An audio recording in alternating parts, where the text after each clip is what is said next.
All right, so as you guys know, for flow state, it's really important to me that the latency on a typical gaming setup will be identical to real life.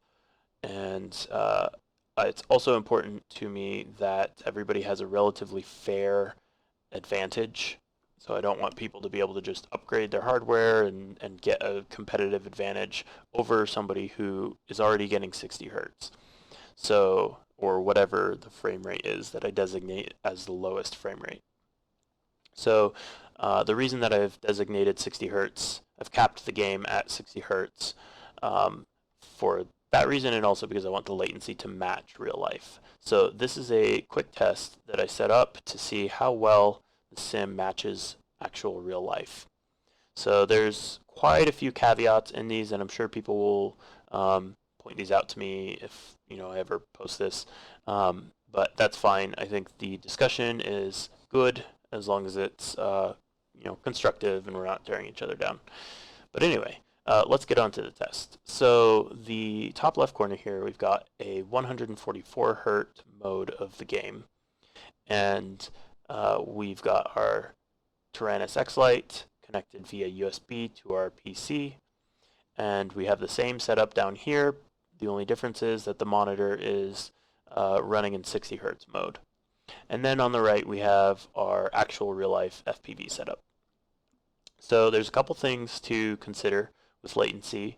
The first is that we really care about not just from the radio to the quad, or in this case, radio to the quad. We also care a lot about from the radio to your display, and that's going to make a big difference as well. So it's important to remember that on the PC side, the PC may be processing the quad doing something as a result of the radio's input, but there's a latency from the amount of time from when the PC is processing the quad doing something to when the PC is able to display that to the user. So it's the same thing as with latency here. The only difference is we can actually see what's being quote unquote processed via the quad's actions.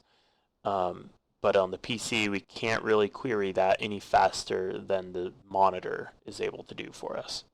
So let's get on to the test. So the way that I measured this was the first significant movement of this switch past the center point.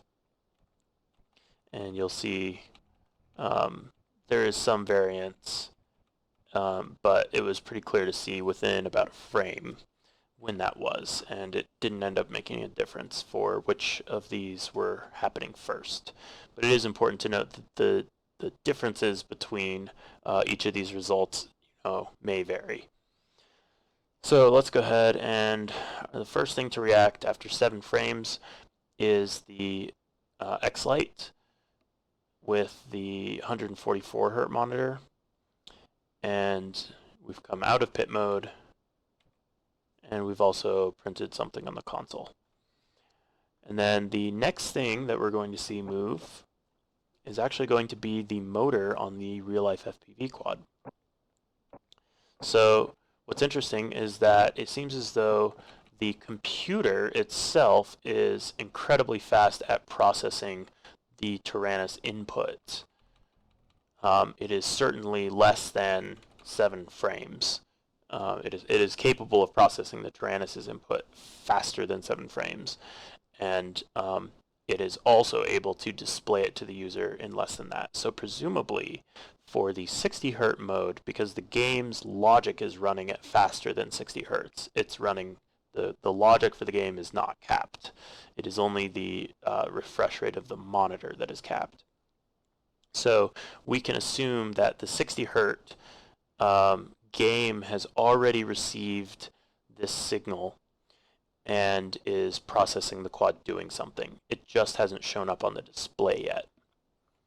So now if we continue on, so we've got the motor moving on the FPV, and then we're going to see the display update on our 60 hertz monitor. And it's debatable which of these 2 frames it updates on, but ultimately it doesn't make a difference because 3 frames later we're going to see the FPV OSD update to notify us that we've armed the quad. Now, something to consider is that it's possible that there's extra latency from processing on the OSD chip maybe, but because most of these are analog systems, I really don't think there's a lot of latency. If somebody can demonstrate to me that the OSD is more latent than any other thing on the quad somehow, maybe if you wanted to compare it to LEDs or something, I may change my opinion based on that. But as far as I know, the OSD should update as soon as anything else. So that's kind of our result there. It looks to be that 60 hertz is actually still less latent than an actual FPV quad. So practicing on 144 hertz is not necessarily doing yourselves any favor for real life practice. Not to say that it's not good for a competitive advantage if you're trying to just win an online tournament or something. But if you're trying to just practice for real life, 60 hertz is going to be a little bit closer. All right, so looking at the numbers here, we've got our 144 hertz monitor, and that came in at 29 milliseconds, give or take a couple milliseconds. We've got our 60 hertz monitor, which came in at 58 milliseconds, give or take a couple milliseconds. And then real life FPV came in at 75 from input to glass, which is what these were measured in as well. It's worth also noting that because we can measure this, we can see that the time from input to the quad is 41 milliseconds, which notably is lower than the input to glass of the 60 hertz. But we know that the input to computer, in this case, has to be below 29 milliseconds. So I don't think it's a matter of the computer being unable to process the joystick quick enough. So what's interesting to look at is the differences between each of these. So if we look at the real life FPV difference between that and the 60 hertz monitor, we're looking at 17 milliseconds. So I'll note that down here. Somewhere around, give or take a couple milliseconds.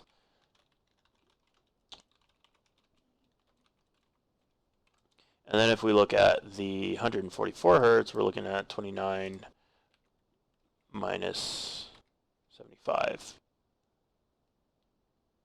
Yeah, so 46 milliseconds.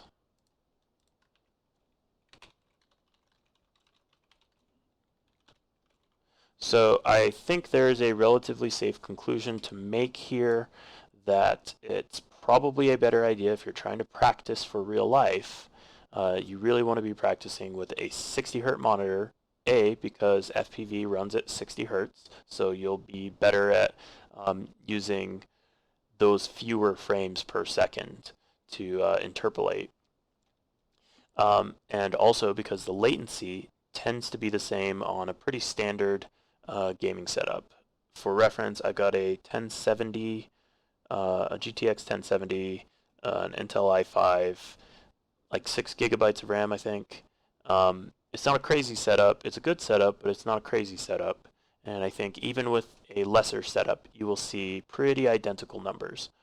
If anybody wants to share their numbers, feel free to, as to what you came up with your setup. So for example, I was using the Access protocol.